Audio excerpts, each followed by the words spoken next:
پښتون 50 کاله د بل دیوال ته خټې وکړې، وخت او حالاتو ترې نه خپلې ګټې وکړې.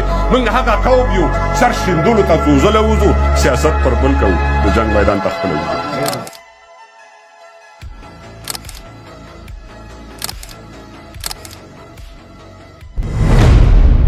بدل کا خو خبره بدلوه مه که تر تخته پورې لار وه که تردار وس. مطیع الله توراب د پښتو ژبې یو له ډېرو نامتو او اغېزناکو شاعرانو څخه و. نوموړی د 1450 هجري شمسي کال چې د 1971 مارچ 21 سره سمون خوري د ننګرهار ولایت د خوږیاڼیو ولسوالۍ د کوزبهار د کالاخیلو کلي کې زیږېدلی و. داسې ملنګ نه یم چې څښاک غواړم، زه نه خیرات او نه زکات غواړم، په لمر خاته که په زوال ورانه ده، خو یا په مرګ او یا په سوال ورانه ده. د هغه پلار مولوي رسول دوست او نیکه اعلی دوست نومېده. د افغان جګړو له امله توراب صاحب هم د ډېرو افغانانو په څېر مهاجر شو. لومړی پېښور ته ولاړ او بیا د کورمې سدي سیمې ته کوچېدلی و. د هجرت او غربت له ستونزو سره سره هغه خپل ادبي سفر ته دوام ورکړ او د پښتو ادب ستر نوم شو. ودې وایي که په ښکاره څوک یې په غلا راکوي، طالب حکومت کوم سفارت ما رغلخا راکوي، په ورځو که نری غوښه یا غټه خورمه، والله تر اوسه د تڼاکو لاسو ګټه خورم. د مطیع الله توراب شعرونه د ټولنې دردونه، غربت، مهاجرت او د افغان ولس ستونزې انځوروي. د هغه اشعارو کې ژور احساسات، وطن پالنه او ټولنیز انتقادونه څرګند دي. چې نه په دوی نه په هغو کېږي، په یاد مو وي چې نه په دوی نه په هغو کېږي، په محلونو کې نه دین او نه پښتو کېږي. د مرحوم توراب صاحب مشهور آثار څو شعري ټولګې چاپ شوي دي چې تر ټولو مشهوره یې دا دي: غبار پر هندارو، للمي ګلونه، د کاڼي اوبو او سپین بغاوت. د هغه شعرونه نه یوازې په افغانستان بلکې پښتونخوا کې هم ډېر محبوب دي. ماته وایي مړ به شي، بندي به شي، ټکر به وخوري، ولې ونې سپینې مه وایه خپل سر به وخوري. وخت بدل شوی دی، زړې خبرې هېرې که نور، ته لوی سړی یې اوس وړې خبرې هېرې که نور. څنګه یې هېر کم ما نه یې سل پسرلي خوړلي، پښتونستان زما 40 سره ظلمي خوړلي.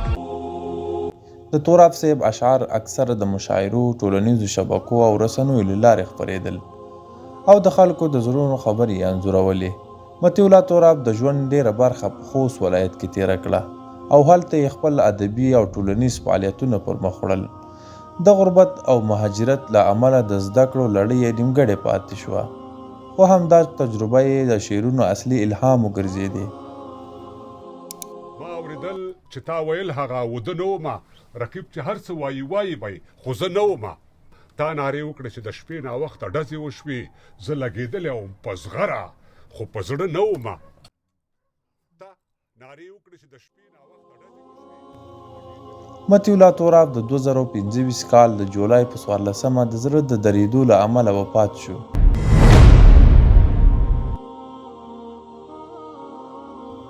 د هغه مړینه د پښتو ادب لپاره ستره ضایعه بلل شوې ده.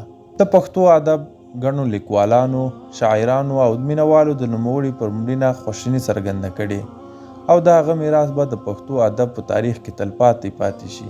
زما هویت، زما هیواد وي، ته دې ژوندی وي، ته دې ښاد وي، تر قیامته دې آزاد وي، زه دې برباد، ته دې آباد وي، دې برباد شي تر څو تا برباد کړي. د احمدي میډیا ټیم له لوري د مطیع الله توراب صاحب د مړینې له امله ژوره خواشیني څرګندوو او د هغه ستر ادبي میراث ته د درناوي سر ټیټوو. د پښتو ادب دا ړوند ستوری به تل زموږ په زړونو او ذهنونو کې ژوندی وي او د هغه شعرونه به د ولس درد، امید او وحدت ته الهام بخي. الله تعالی دې مرحوم ته جنت الفردوس نصیب کړي، کورنۍ او مینوالو ته صبر او اجر ورکړي. انا لله و انا الیه راجعون. توراب د مرګ وصیت په غور واوره، د دې کلو او ښاریو پوښتنه وکړه او د اټک د سیند په غاړه ولاړ سه. د خټکو یوسفزو پوښتنه وکړه، په قلار مې یو څه ثوابۍ ته. د یوسف او شیربانو پوښتنه وکړه او جنازه مې ملکانو په څوکو کېږده. د مومندو باجوړو پوښتنه وکړه او په مزه مې کوز کا اشنغر ته.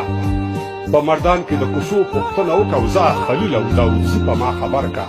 د ادب او د درخو پوښتنه وکړه پېښور دره کوهاټ درنه هېر نه شي د هغو د دعاو پوښتنه وکړه او ځه پټل زما د مرګ یوه ټپه شه د میرلي د ورشو پوښتنه وکړه چې د